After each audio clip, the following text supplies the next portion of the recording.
I mean, I myself is a technologist, so I'm very much interested to answer it.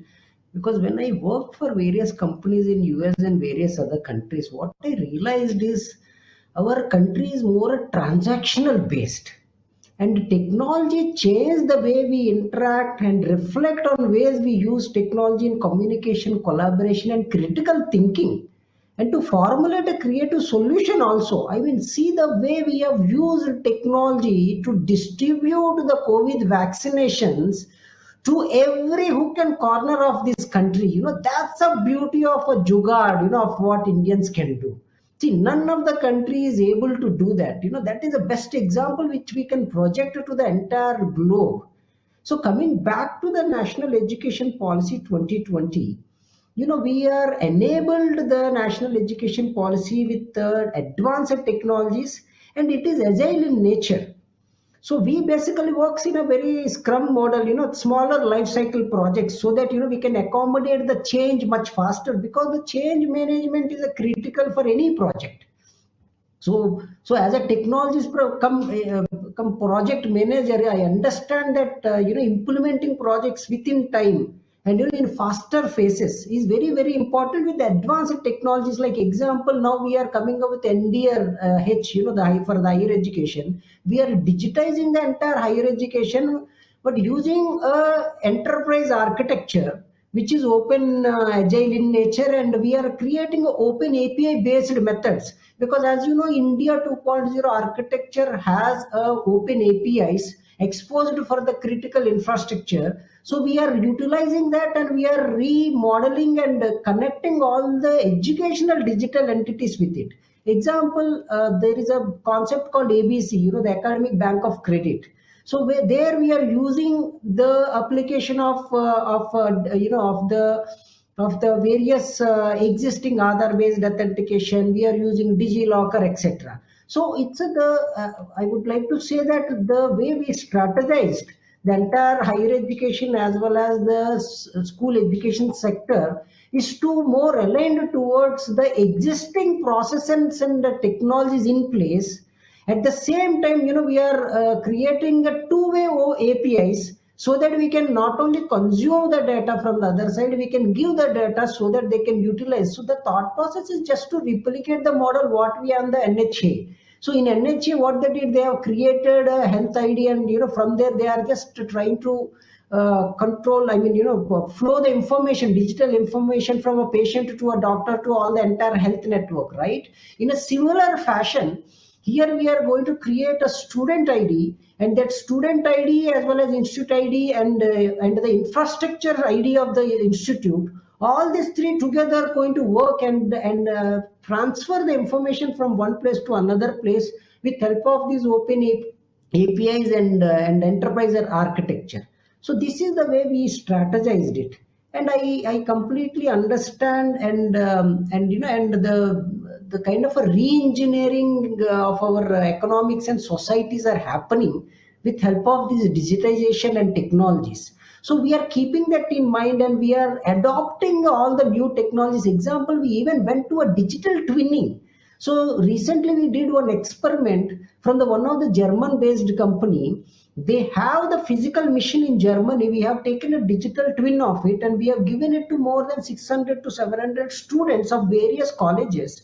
They worked on that digital twin, they tweaked the models, and they created best of the best models out of it, and which we produced the outcome solution back to the German based company. So we are trying to use all the advanced technologies like AR, VR, digital twinning, and trying to give the best to our students as well as faculty. I mean, we are not only concentrating on students, we are even focusing on faculty. We are giving them more advanced technologies, faculty development programs, so that they can disseminate the best knowledge to the students.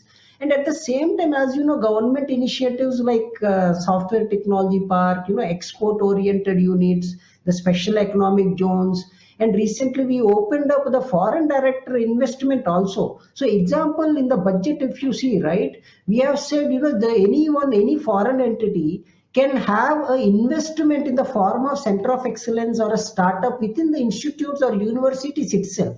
So we are opened up, and and lots of universities from various other countries, they are interested to establish their entities within our colleges itself.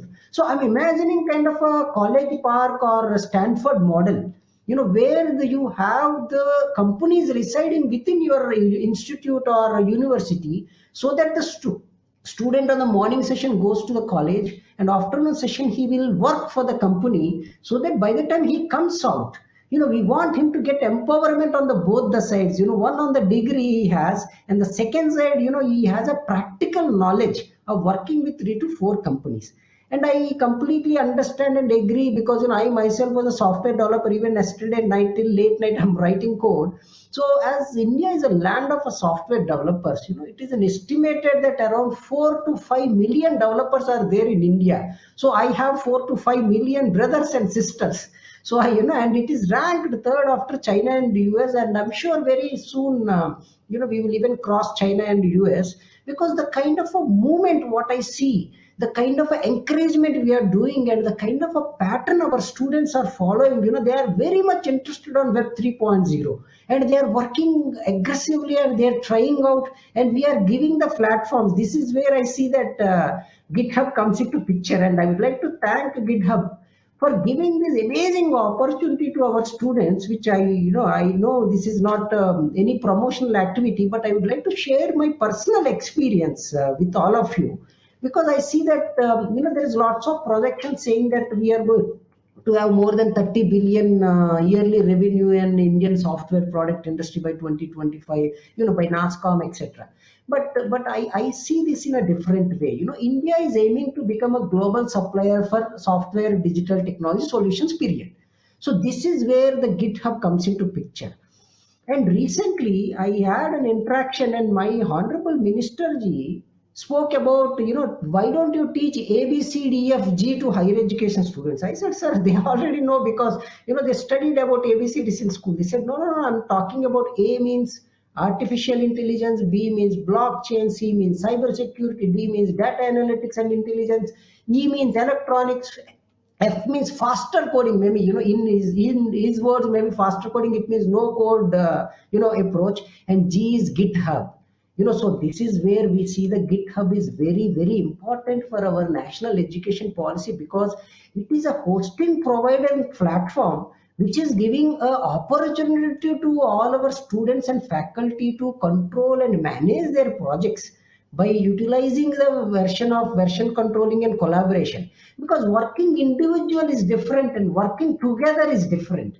They all are working together, see, which was lagging in old education policy. So we are utilizing the GitHub platform, and we are asking them to work together as a community, because I see GitHub has a very immensely powerful community, I think, and it's an open source platform. This is where we are utilizing. I mean, we see the way the Minister of Education is working now. It is only, as I said, it wants to give only the best of the best to the students and the faculty. We are encouraging them, saying that, you go on GitHub, try utilizing these platforms. Now we have a very powerful student community, but that student community resides on GitHub, and we are so happy.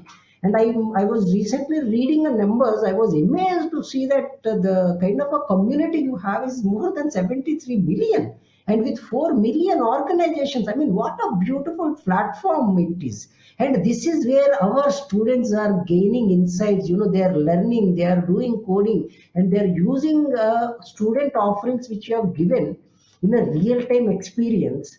And there's lots of various development tools which you have given for free of cost. I would like to thank all GitHub and GitHub partners for it.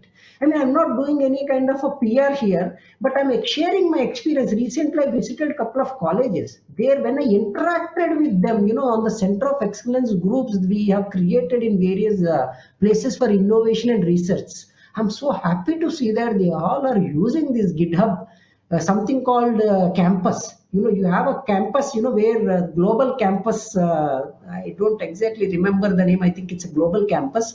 There the students, teachers, and they are utilizing the tools to generate the next generation softwares. and it's a blazing fast. I really love the way it is so fast. Yesterday night, I'm pulling the code from other developer. I was amazing the kind of fastness it has showed, and the code spaces as a collaborative environment.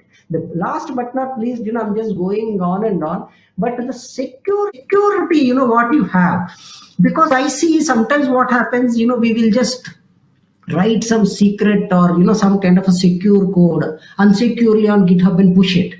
And but the beauty thing of GitHub is it automatically detects and deactivates all the secrets committed to the repos. This is a beautiful thing. Why, I don't know who invented this, but the kind of a contribution they are doing to the society, to the software society is just infinite.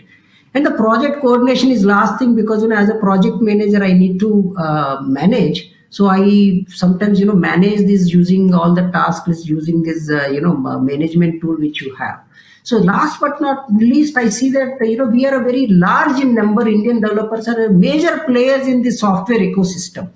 And I see that the future belongs to India with a great share of work from different parts of the world. I see that Indians are going to get settled in various places. As of now, when I used to work for Microsoft and various other organizations, I see 30% are Indians, on the software side. But now I envision in a different way. I see that 30 to 40% experts on the automobile industry, on the oil and gas industry, on the teaching side. I think these all are possible because we have opened up the doors, and the national education policy is fully concentrating on innovation, on the startup ecosystem. And I'm so happy to see that more than 7.5 lakh startups, and they are very well working together as a team and trying to do something which is really amazing. I see someone is working on a gene technologies which I never imagined that will happen from Indian land.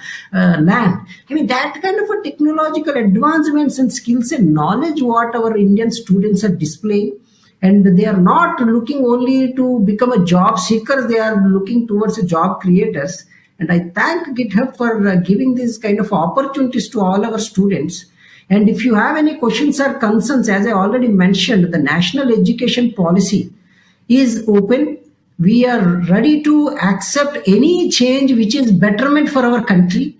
And we are so happy to be part of various other organizations. We started working with other organizations, trying to understand their requirements. We are giving our interns to them, and they all are working for various organizations and creating a capacity building. Not only for MNCs, we are creating capacity building for government organizations also.